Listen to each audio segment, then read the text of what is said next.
So let's talk about raising money through what's called an FF&F round, or a family, friends, and founders round of funding for a startup. Now, typically startup funding flows in a standard direction, starting in various phases. And the first phase I always tell people is the founders themselves, right? So investors later in the game love to see that investors have put their own skin in the game by investing their own dollars, even if that's just a little bit of money for things like a logo and these types of things. And then your next step is that FF&F round, that family, friends, and founders round. Typically following that, we're talking about raising money as you grow and hit milestones in your business with angel investors, and then after that, venture capitalists. So we sort of see this standard step phase of fundraising through founders, then an FF&F round, angel investors, and then venture capitalists. Now, there's a few reasons that raising money in the FF&F round may not be right for you and your startup. I want to talk about those today. The first one is if you're worried about harming personal relationships with people that you have in your family or in your friends' circle of influence. Now, I've done family businesses. I've done multiple of them in the past.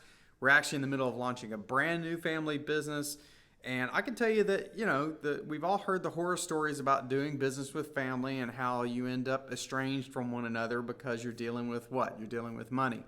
I've had a great experience with family businesses, and a lot of that is because of how our family does these types of ventures.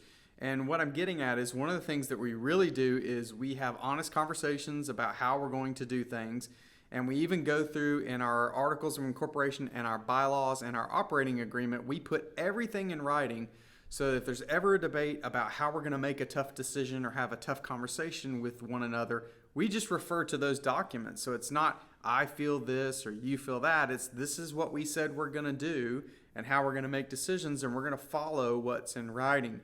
So that really helps with avoiding harming personal relationships. Of course, you can't keep personal out of business when you're doing business with family and friends. So some people hold back because they're worried about harming personal relationships. Another reason to hold back raising money in an FF&F round is if you're just not good at managing money in the first place. If you've got a bad history of managing your own money, you're not good at developing and sticking with a budget, you've sort of hurt your own credit, you borrowed too much money, you just have a bad history of managing your own money, it's probably not a good idea for you to manage money of your family and friends as well, because that's eventually going to lead to what? Some really hard conversations. So managing other people's money, you need to take a hard look at how you manage your own money and decide if it makes sense for you to deal with other people's money. It just may not.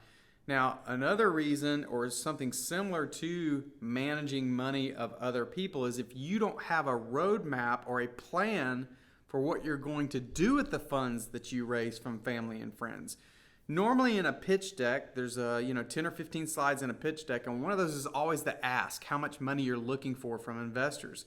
And part of that ask, or to be honest, what I typically see not part of that ask from founders is they just put a blanket amount that they're looking for. They don't include what we call a use of proceeds, or where you plan to spend that money. So if you're raising $100,000, maybe $30,000 of it's going to marketing, 20's going to research, and then you lay out the rest of that $50,000 where it's going to go, use of proceeds. If you're not good at taking, having a plan for the funds that you plan to raise, that's another reason it doesn't make a lot of sense for you to raise money from family and friends. What's probably going to happen there is you're going to go and just not put that money to the best use that it can be to increase the value of the business and do what even your family and friends are looking for. I mean, if they're investing in your business, they want to make money with this investment, unless it's just a gift, and that's a whole nother conversation. So having some sort of use of proceeds or plan for where you plan to use those funds is really, really important. And if you're not able to develop that and can't figure out where to put that money to use and then stick to that plan, then you probably don't want to raise money from your family and friends. And then the last reason you may not want to raise money from family and friends is if you're just not committed in the first place. One of the things I hear a lot about when I look at especially online entrepreneurs is this talk about, well, I'm a serial entrepreneur. If that's a phrase that you use to refer to yourself as a startup founder or an entrepreneur, I'd like to ask you to quit using it. Because what it sounds like to me when you say that is I start a lot of ventures, but I'm not good at finishing them. I start a lot of ventures, but I'm not good at bringing those ideas to the marketplace. I start a lot of ventures, but I just get shiny object syndrome and get distracted by other ventures and move on from one to the next to the next to the next and just never really bring it to market, never really go anywhere with it. If that's you, just be honest about that and realize that if that's you, then it's probably not a good idea for you to raise money from family and friends, because you're just going to waste that money in this creative process of having the fun of starting a business, but then getting distracted and moving on to the next thing.